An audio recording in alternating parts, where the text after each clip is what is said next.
Aksyon! Balita Evening Edition. Magadulong sa inyo sang mga nagapanguna nga balita lokal, national, international, sports, kag entertainment. Aksyon! Balita Evening Edition. Kag karon ang inyong news team.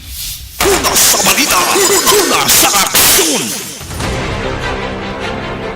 Mayong gabi Metro Bacolod, mayong gabi kabugusan niya Western Visayas. Welcome sa pagmangalagad sa Aksyon Balita Evening Edition.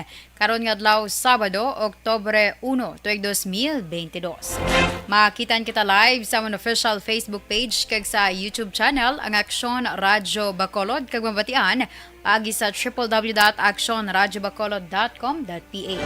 Ang iyong tagbalita, Aksyon and Defensor Lisay. Kag karon sa atong mga headliners, una sa mga balita lokal. 4 sa 5 ka empleyado sa Office of Provincial Agriculture hindi magpaidalom sa investigasyon. Compliance sa water feeding stations sa Bacolod ginapatutukan ni Mayor Benitez. Sa mga nagapanguna nga balita nasyonal, presyo sang utan nagsaka sang 10 tubto 20 pesos. Kakulangan sa healthcare workers dako nga hangkat sa mga private hospitals. Una sa balita, una sa aksyon. Action Radio Philippine Standard Time, las 6:04. Detalye sa aton mga nagapanguna nga balita lokal pagkatapos lamang sa mga ini. This news Pag champion ang ginamit mo, may pagkakataon kang maging milyonaryo. Champion na, milyonaryo pa! Ilagay sa isang papel ang iyong name, age, address, phone number at pirmahan. Ilagay sa isang white legal-sized envelope at lakipan ng alinman sa mga required proof of purchase. Kasama dito ang tamang bilang ng empty sachets, wrappers at mga pouch ng Champion Superpower Detergent at Champion Antibacterial Fabricon. Sa labas ng envelope, ilagay ang promo title, ang POP na ginamit at MBC station na yung pinakikinggan. At ihulog ang iyong entries sa mga drop boxes na makikita sa iyong mga favorite MBC radio stations. Mas maraming entries, mas malaki ang chance mong manalo. Mamimigay kami ng 1 million pesos sa ating grand draw at libo-libong piso pa in cash sa mga weekly draws na magaganap sa mga MBC radio stations nationwide. Champion na, milyonaryo pa. Champion, tapat po sa inyo. Brought to you by Champion Superpower Detergent with X-Stain Technology at Champion Antibacterial Fabric Conditioner. Hi, ako si Boy Duran, kaya I've been with Action Radio for almost mga 27 years. I'm Action Artay Kupon, the anchorman of Action Hotline program. I've been in Action Radio for more than 15 years. Hi everyone, I'm Wilma Antopina Sugaton. They call me Tito Wilma. I've been in Action Radio Bacolod for almost 2 decades. Ako si Rex Cantong, News Director at the same time Program Director sa Action Radio Bacolod. This is our 53rd anniversary story. Sa nagapadayon nga pandemya, hangkat para sa pungsod Pilipinas ang budget nga kinahanglan sa mga programa agon mapunggan ang paglaton sang COVID-19. Apang bulan sa Agosto nagwa ang balita. Si Castillo gidmani ang napatay ni kitingkalamo sa mga pasunib la. Anong narabot pa sa investigasyon, Sir Man? Pag binaluhan ay tiro sa mga katapos ang PNP kag PNP. Klaro ni nga misencounter gid ni. Apat ka mga persona napatay sa naglutad nga shootout sa tunga sang Puerte nga ability. Kasaysayan nga gipadala sang atong mga tagpalamati sa matag adlaw nga pagpangabuhi. Suno sa ila abilidad kag kun anuman nga mga diskarte nga mabuhi, maayo man o kun hindi. Ang tawo may abilidad. Kung imo inisaksihan kag panilagan ang ability, duna kag yara nga daan sa halos tanan. Kung anuman ang imo abilidad o kun diskarte sa kabuhi, magpamati sini nga palatuntunan kay mahimo ang imo abilidad kag diskarte, hindi na makapaayo sa sinuman kag ini halit na nga imo pagahinulsulan. Puwerte nga ability kada hapon pagkatapos ng drama Timbangan sang Katarungan.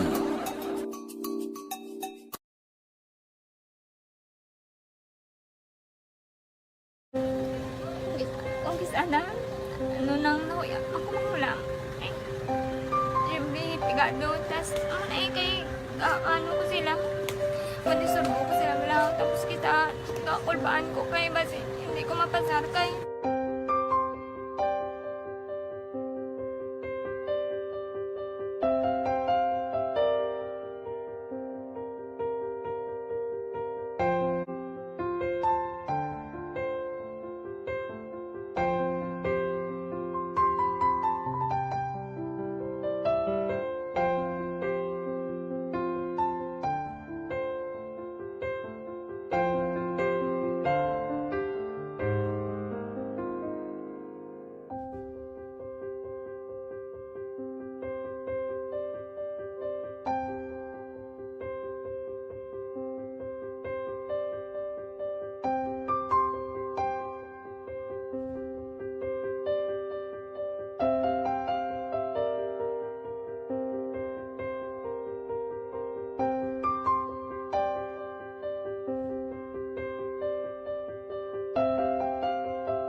Action Radio Philippine Standard Time, las 6:09. Una sa balita, una sa aksyon.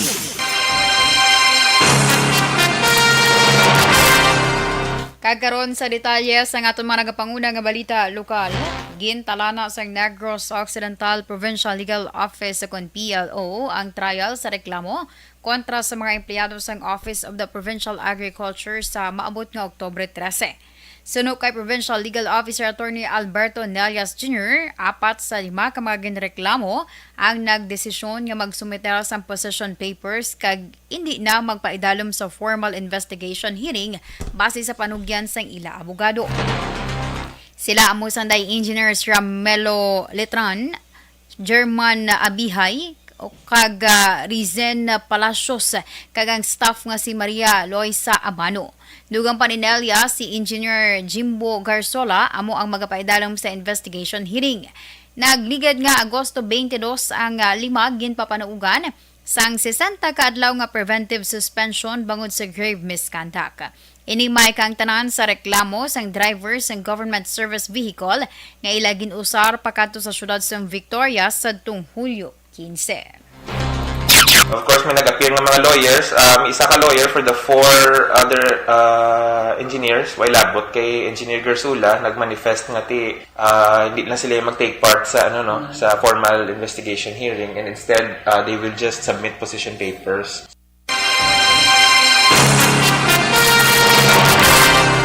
Ang kabahin sang pagpahayag sang Provincial Legal Officer nga si Attorney Alberto Nelias Jr. Sa iban nga balita lokal, liwat ginpanugyan ni Bacolod City Mayor Albi Benita sa City Health Office kag Permits and Licensing Division nga ukon ang hugot nga pagmonitor sa compliance sang 61 ka mga water refilling stations sa syudad nga nadiskubrihan naga-operate apis sa nga wala sang sanitary kag business permit. Suno kay Benitez, tuyo sini nga lihok nga mapasiguro ang kalidad sang produkto nga ila ginabaligya sa publiko, kalakip na ang ila obligasyon nga pagbayad sang buwis matapos magpatukod sang negosyo. Dugang pa ni Benitez kung siya lamang ang pasugtan, luyag sini nga ipahibalo sa publiko ang ngalan sa mga kumbuyahan na apang ini nga bagay ang ginrefer pa sang PIO sa bahin sang City Legal Office.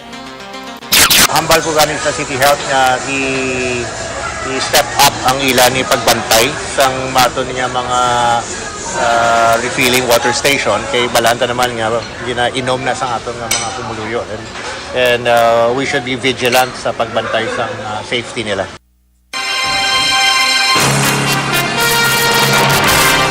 Ang kabahin sang palayag ni Bacolod City Mayor Albi Benitez. Sa dugang nga balita lokal, ginpasanyog pa sang City Anti-Smoking Task Force ang ila information and education campaign ang sa ordinansa nga ginapatuman sang syudad. Suno kay Task Force Action Officer Jonald Pamposa, hindi lamang ang dalagko nga mga merkado ang ila ginatutukan, kundi kalakip man ang nagkalain-lain nga mga buluthuan.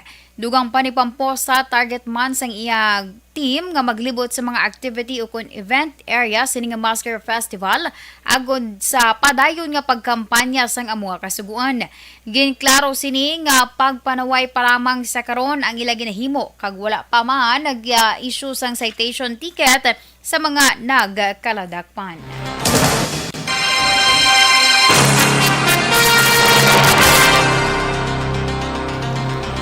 Padayon nga ginapanugyan ni Councilor Calao Puentevilla sa tanan nga mga Bacolod noon kag mga bisita nga magapadulong sa syudad sa Bacolod sa tion sa Mascara Festival nga ipadayon ang mga tika nga ginahimo bilang paghalong batok sa COVID-19. Ini nga palayag ginhimo ni Puentevilla kasunod sa iya nakitaan nga sitwasyon sang publiko sa ginpatigayon nga opening salvo kag Mascara countdown sa New Government Center kagabi. Suno kay Puentevilla, dapat paminsaron sang pumuluyo nga wala pa lubos madula si COVID-19. Gani hindi gidapat nga maghatag sang kumpiyansa. Nahangpan man sang konsehal ang excitement kagahidlaw sang publiko sa pagbalik sang amuha selebrasyon apang hindi pa panahon nga baliwalaon ang mga safety protocol nga ginapatuman sang gobyerno bilang nagapanguna nga proteksyon.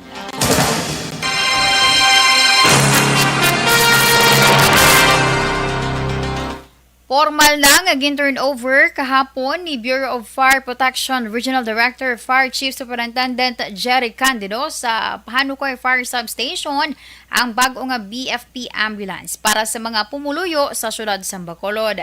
Suno kay Candido, ang ambulansya magaserbi bilang quick response vehicle nga pagagamiton sang BFP Special Rescue Team sa pagresponder sa mga aksidente kag iban pa nga emerhensya nga posible matabo sa National Highway sa Barangay Pahanukoy sa Tangob, Sumag, Punta Taytay kag Kabug. Ginpahayag man ni Candido nga prioridad man sa mga bumbero nga usaron ang ambulansya sa Tion nga may matabo nga sunog sa iban nga lugar sa syudad. Ginpasalamatan naman ni Candido si Punong Barangay Yolanda Noble kag ang mga miyembro sa Barangay Council sa Pahanukoy sa nagapaday nga suporta sa pangkinahanglanon sang mga bumbero. Una sa balita, una sa aksyon. Action Radyo Philippine Standard Time, las 6:15. Santon Plus Gold, isa ka food supplement capsule nga dako mabulig sa nagkalain-lain nga mga balatian.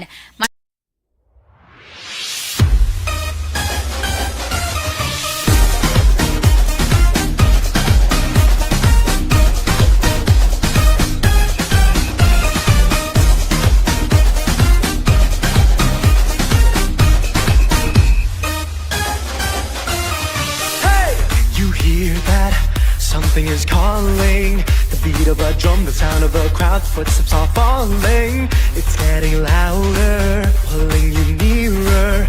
The song of new hope, the sound of new life, it's getting clearer. Faced with a wall of doubt, we see it. When spirits weigh you down, we feel it. But when you know, and when you say, hey, hey, the beat of life gets back on track. It's time to smile. Allow the beat to move you. Let the joy flow through you. Join the parade, it's a brand new day. Let me hear you say, it's time to smile again. Mascara, oh, oh, oh. Mascara, oh, oh, oh. Mascara, oh, balik your home, hey. Balik your home, hey. Balik your home, hey. Mascara, oh, oh, oh. Mascara, oh, oh, oh. Mascara, oh, balik your home, hey. Balik your home, hey. Balik your home, hey. It's time to smile again. Can you feel that? The energy's rising, voices unite, singing with pride, it's mesmerizing. Wherever you come from, whatever you're feeling, here you will find the reason to smile that you've been seeking. When faced with a wall of doubt, we see it. When spirits weigh you down, we feel it. But when you know, and when you say, hey, hey, the beat of life gets back on track. It's time to smile. Allow the beat to move you. Let the joy flow through you. Join the parade, it's a brand new day. Let me hear you say, it's time to smile again. Mascara, oh, oh, oh. Mascara, oh, oh, oh. Mascara, oh, balik your home, hey. Balik your home, hey. Balik your home, hey. Mascara,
For every shared story is an inspiration for many. But it could be more inspiring if that story comes from those who are less heard. When asked about how we were able to select Mulukabok Integrated School in Sagay City as a beneficiary of the annual Balik Eskwela program, the answer is very simple. Frankly speaking, we wanted to see and experience the renowned Mulukabok footwalk and its beautiful nature.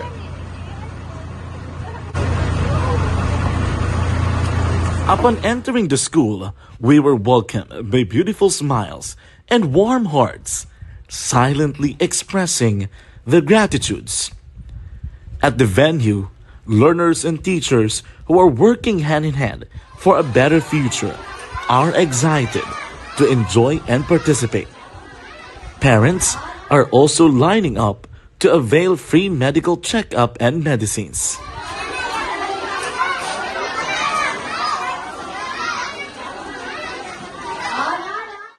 Indeed, nothing is impossible and unreachable until you personally see the real situation of a certain location. The 30-minute boat ride seems to be a few distance walk because of the satisfaction and fulfillment we have in our hearts. Behind the awesome facade is a totally different story, an island community which cannot easily be reached by humanitarian services because of its far location. But now, Aksyon Radio Bacolod made it possible because we believe that like news, our service is limitless. Thank you, sponsors. Thank you, God.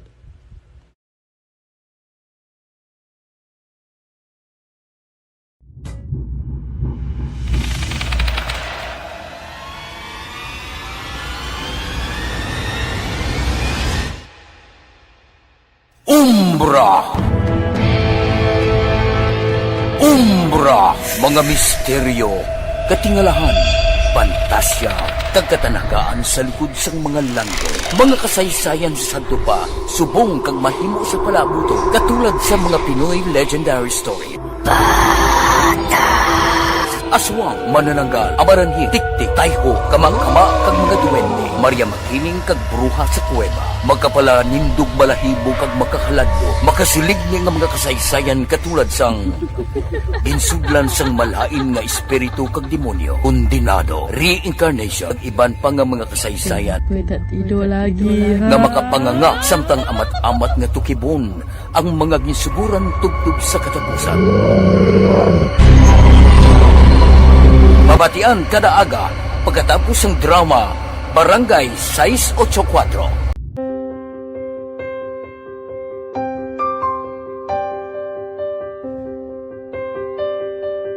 Sa mga students nga ng mga blessed bala nga may complete ang parents, may mga gadgets, tapos na complete ang ilang lang mahatag ang gusto nila nang hindi na ako magsigi complain, bali instead nga mag-complain, bali pasalamatan na lang kay blessings na nang dudumonyo ang mga iba yung mga bata man nga mas need na, pero kamo lang blessed kamo kami amo kamo na naging hatag sang ni God.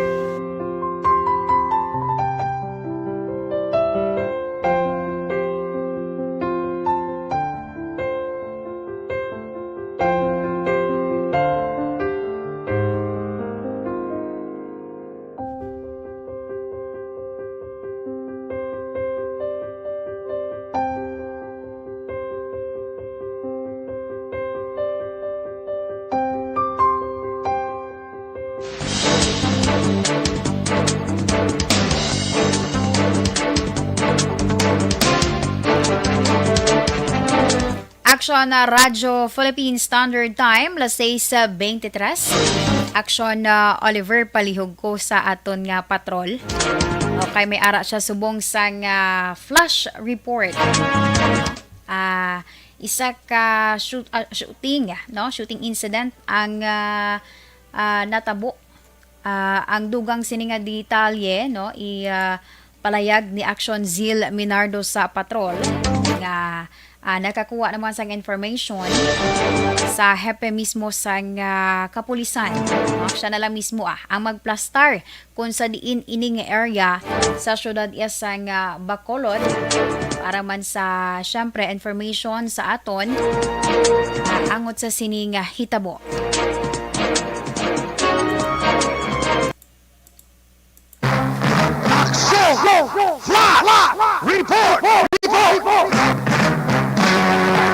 Action Zil, please come in. Ako naman, isa sa shooting incident ang naglumpad sa barangay Handumanan kung sabihin nag-incompirmar ni Police Major Richard Pareto ang hepe sa Bacolod City Police Station 10. Iniaksyonan ang involvado is magkaingod balay kagati indala naman sa hospital ini ang victim suno kaya Police Major Pajarito no kagati ang kundi ini naglunta dito sa Maya Zone 4 barangay Handumanan so padulungan naton subong ng area actionan kagang dugang nga detalye pagakuha kita sa Bacolod City Police Station 10. Action Zil.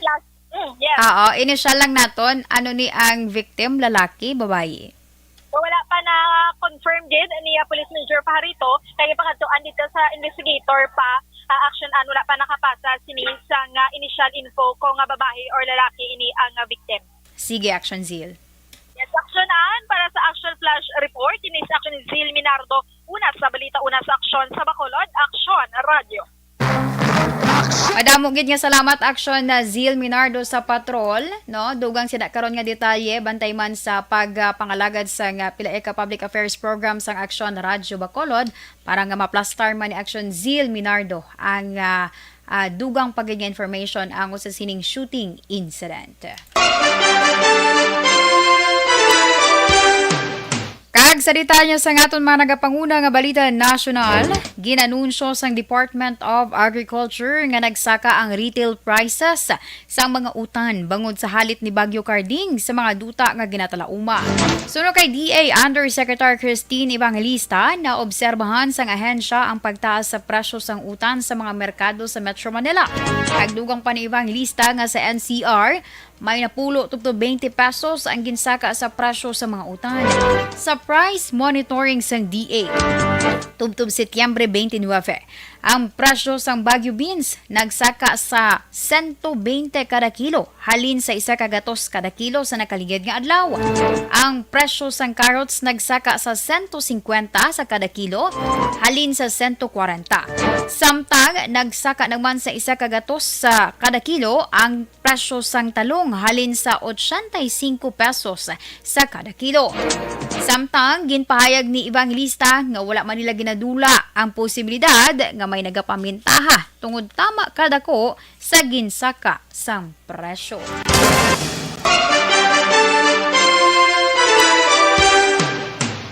Ginpahayag sang healthcare industry leader nga mas naapektuhan ang mga pribado nga hospital sa kakulang sang healthcare workers sa tunga sang pagbangon sang pungsod batok sa COVID-19.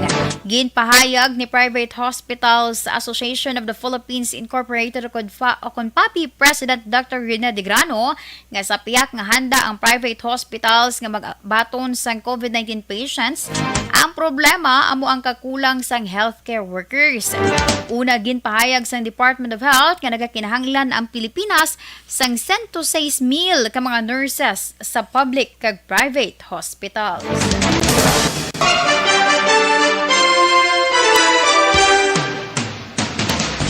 Ginapaabot ipatuman sa masunod nga semana ang panibag-ong round sang rollback sa gatong.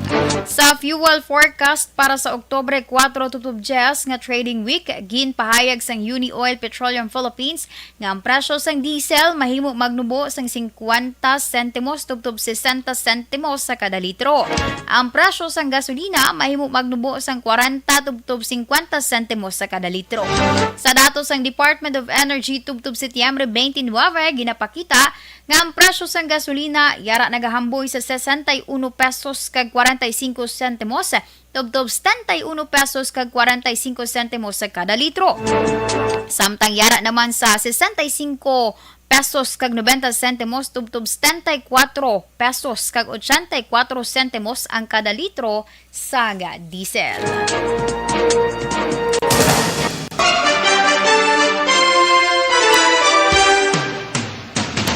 Ginpalawig sang Land Transportation Office sa kun LTO ang validity sang expired nga student permits, driver's license, conductor's licenses, subong man medical certificates tubtob katapusan sang bulan sang Oktobre.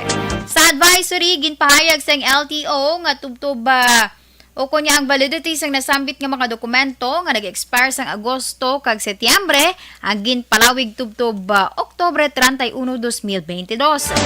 Kalakip man sa ginpalawig ang validity sa registration sang anuman nga salakyan nga ang plaka nagatapos sa 8. So, sa LTO, ginpatuman ng ekstensyon bilang paghatag konsiderasyon sa mga naapektuhan sa Bagyo Carding kaga ang padayon man nga pagsaka sa kaso ng COVID-19 sa Pilipinas. Una sa balita, una sa aksyon! Action Radio Philippine Standard Time, las 6:30, inyo ginpamatian ang kabugusan nga detalye sa aton mga natipon nga mga balita.